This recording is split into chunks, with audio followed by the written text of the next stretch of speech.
Hello and welcome to the Book Show on Diversity TV.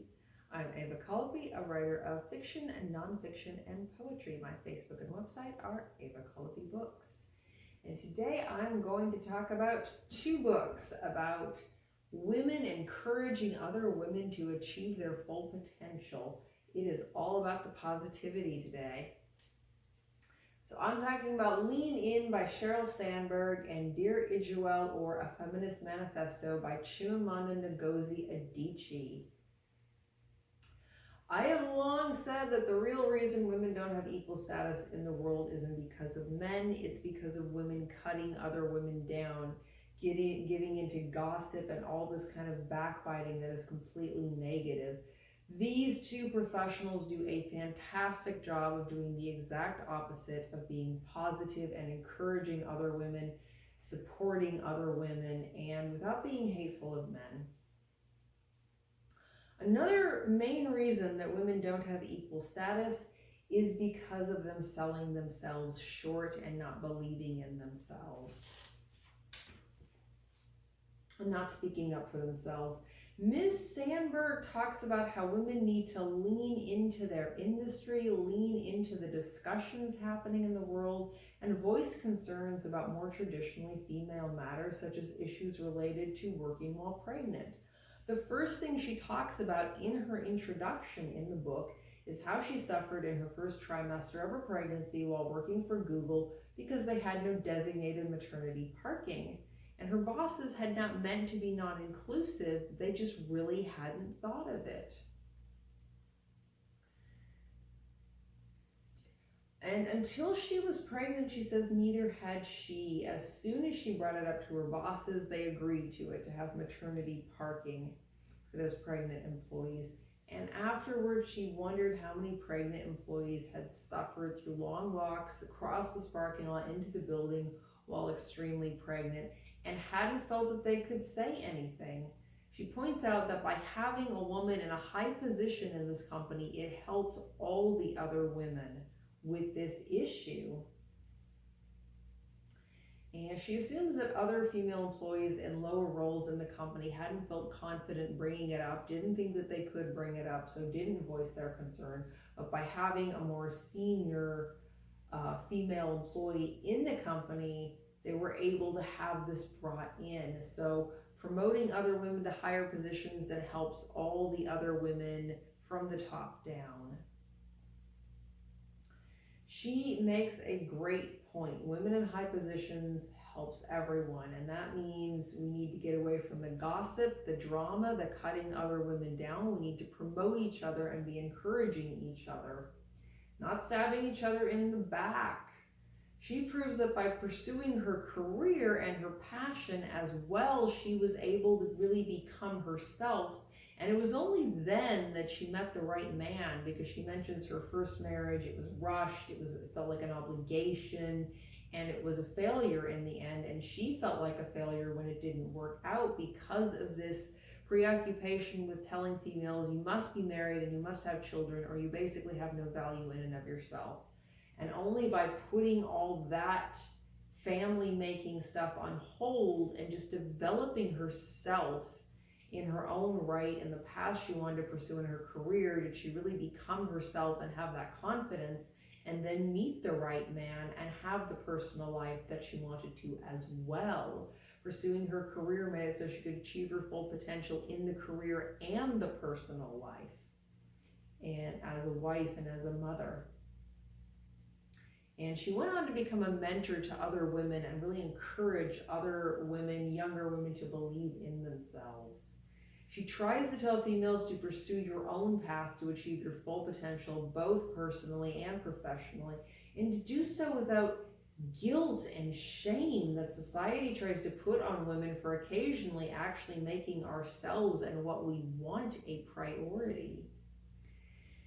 Interestingly, I actually got into this book because my then husband in Ireland found it and brought it to me, and was really wanting to encourage women, and I was the closest woman in his life, besides his mother, who was absolutely adorable, little old Irish woman who was completely adorable and hid loads of tea cakes around her front room. It was just Oh, it was adorable.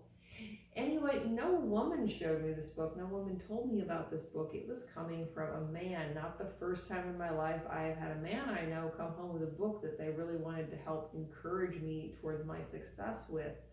My dad brought one years ago, and it was from this professional woman, and the title escapes me, but it was all about pursuing your career and becoming successful.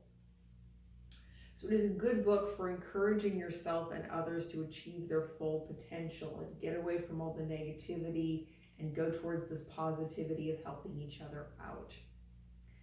The next book is Chimamanda's, and I love the speeches of this Nigerian author, Ms. Adichie. I absolutely love her speech, The Danger of the Single Story. It is absolutely brilliant. I love it so much, I plan to open my African American history class with it next year. And I love her speech, We Should All Be Feminists. I love how she describes the problem of misogyny as not being a problem for females, but a problem for humanity. A problem where none of us, men included, have our best, most healthy and productive society and economy when women are treated as less than, as not equal citizens. In her Feminist Manifesto here, which is actually a series of letters of advice to a dear friend of hers about how to raise a daughter as a feminist, she makes many excellent points using very few words. Really, this book is not very long, but it is jam-packed.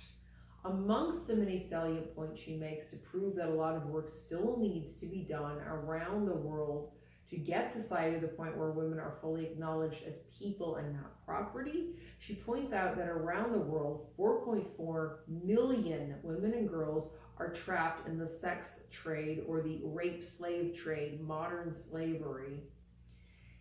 And I would add that human trafficking is so common that a part of your basic training to be a public school teacher in the United States includes that you have to do two trainings on human trafficking awareness to see signs of it with your high school students in case somebody needs rescuing. It is that common. She says that in places like Sudan, girls receive little or no education, wives are treated as the property of their husbands, and women who are raped are routinely cast out of their homes for supposedly disgracing the family. Some rape victims are even sent to jail for committing a moral crime. Women are completely blamed. Men are not made to take any responsibility. And I would add to that this happens sometimes even to tourists, guests to other countries. It happened to an Australian woman I read about in Saudi Arabia. She was jailed for it. The men guilty of a heinous crime do not face any consequences for severely harming another person physically, emotionally, and mentally for the rest of their lives. This is the way women are treated around the world. A lot of work does still need to be done. We have made progress. We have every reason to be hopeful, but a lot more work needs to be done.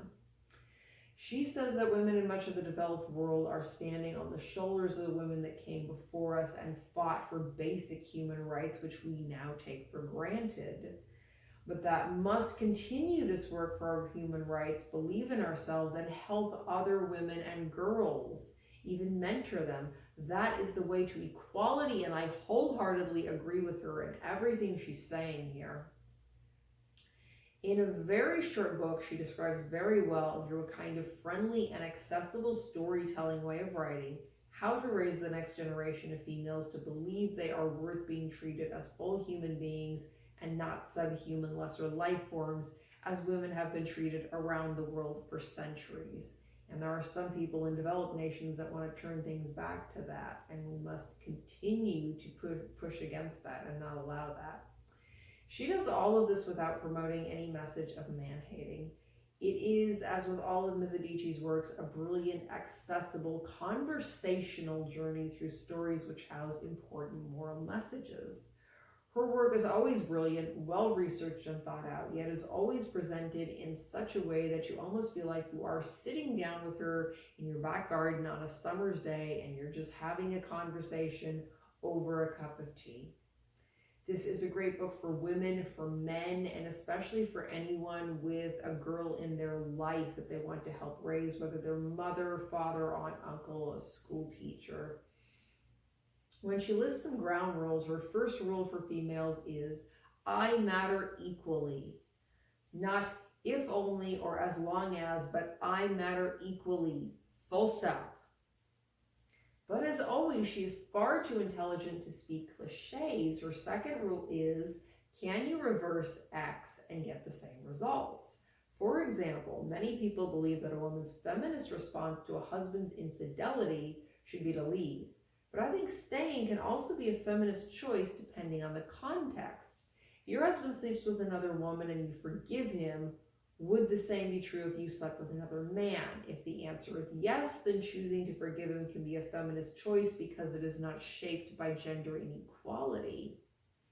Sadly, the reality in most marriages is that the answer to that question would often be no, and the reason would be gender-based. An absurd idea of men will be men, which means having a lower standard for men. She is a wonderful storyteller, which is, in my experience, a very common Nigerian trait and a part of why Nigerians attending university come to Ireland and get on so well with Irish people. Both have a similar conversational way about them.